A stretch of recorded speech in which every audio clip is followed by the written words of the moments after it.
Bonsoir Olivier Brachard. Bonsoir Julien, ça va bien? Très très bien. Ça roule, cette rentrée se passe plutôt bien.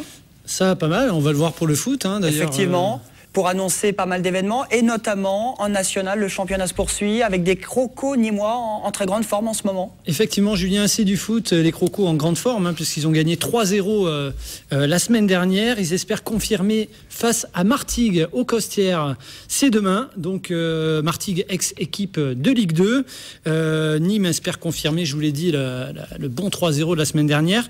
Et puis il y a le MHSC aussi Julien, qui joue à domicile ce week-end. Avec sa casquette de leader. Casquette de leader avec 9 points. Le MHSC reçoit l'OGC Nice qui reste sur 2 défaites également. Donc comme Martigues également, futur adversaire de Nîmes. Voilà, le match est à 17h à la Mosson. 17h dimanche à la Mosson. Bon, on continue avec du rugby et là, il y a un match ce vendredi pour Montpellier qui se déplace. Montpellier qui est lanterne rouge du top 14. Alors là, c'est très très difficile pour Montpellier en ce moment. 2 matchs, 2 défaites. On se souvient bien sûr de la défaite du week-end dernier face à Brive, à Yves-du-Manoir, 28-12. Alors c'est un match très important à Paris, au Stade Français. On voit les images de l'entraînement. Le Stade Français qui compte une victoire et une défaite la semaine dernière à Castres. Quelques changements dans le groupe de Montpellier, avec notamment la titularisation des 2 centres, Paul Bosch, sud-africain, une recrue, et puis le retour de Geoffrey Doumerou après 5 mois d'absence suite à une blessure. Le MHR en difficulté, d'autant plus que Fufu, Fulgence Ouedraogo et François Trinduc sont partis en Nouvelle-Zélande pour le mondial qui commence ce vendredi. Effectivement, il manque beaucoup d'internationaux. Ils sont au mondial qui débute donc samedi, France-Japon. Alors ça va être un peu bizarre parce que les matchs seront le matin, à 10h du matin. Bon. Et je crois qu'il y a l'entraîneur Fabien Galtier qui va faire des plateaux télé pour France Télévisions. Je ne sais pas comment il va faire en même temps pour entraîner son club.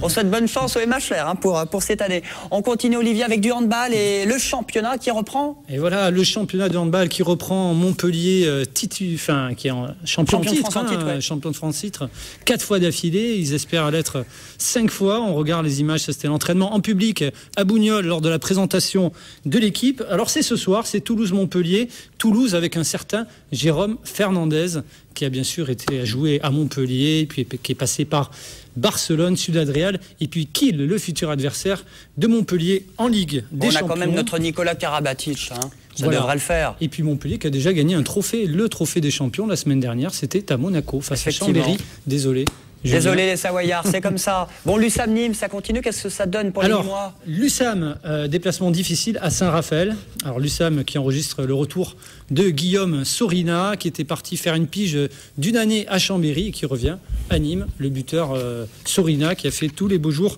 de Nîmes. Et puis Saint-Raphaël avec David Juricek, l'ex-Montpellier. On parle hockey sur glace avec la reprise aussi pour les Vipers de Montpellier. Exactement Julien, et la reprise des Vipers, début du championnat de division 1, alors déplacement chez les Lynx de Valence. Montpellier avait échoué aux portes des demi-finales, en quart de finale des playoffs l'an dernier, on s'en souvient. Et puis un petit mot de waterpolo aussi. Allez, allons-y. Parce que le Montpellier waterpolo joue un premier tour d'Euroleague.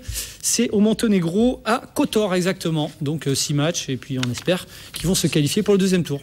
J'espère que ça va le faire, effectivement, pour le club de Montpellier, qui était 2e du classement. Au premier, ça s'est joué... Alors, ils étaient premiers de la saison régulière en dernier, puis ça s'est joué sur une finale, on s'en souvient, mémorable. Très, très tendu. À Antigone, ça a fini en coup de poing avec l'entraîneur de Marseille, et puis on avait les images, bien sûr. Allez, c'est du sport quand même. Merci Olivier. Merci Julien. Lundi pour les résultats sportifs. Bien sûr. Vive le sport sur TV Sud.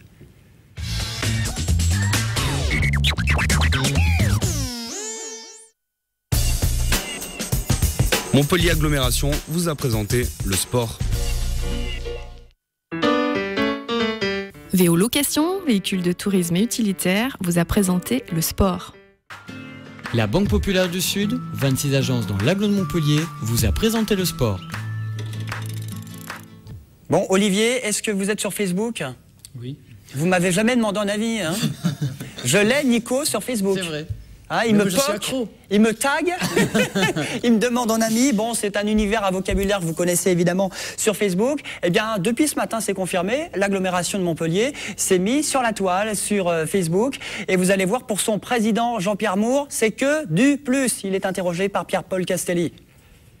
plus d'informations, plus d'échanges, plus de commentaires, plus de vidéos accessibles, plus également d'interaction entre l'institution qui est sur ses compétences et l'usager qui a intérêt, velléité à toujours être plus en quête de renseignements et de précision.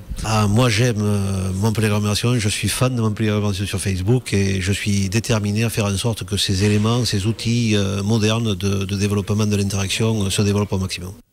Voilà, bon, allez sur Facebook, ça y est, c'est parti sur ces différents réseaux sociaux. Il y a Facebook aussi, TV Sud, je l'ai regardé tout à l'heure, on est 1700. C'est pas mal. On peut faire mieux quand même. Oui. Vous avez combien d'amis, vous, Nico? Oh, 1000. 1000. Bon, bah voilà, on les met comme ça, on aura un peu plus d'amis. D'ailleurs, vous retrouvez tous les soirs et toute la journée sur ce réseau social, eh bien, les infos, les aléas du direct et le programme sur TV Sud. Marlène, vous avez Facebook? Oui. Mais j'y suis pas souvent. Oui, pas souvent. Non. Elle est sérieuse, Marlène, évidemment, parce que c'est l'heure de l'actualité. Voici les titres à la une de votre jeudi sur la région.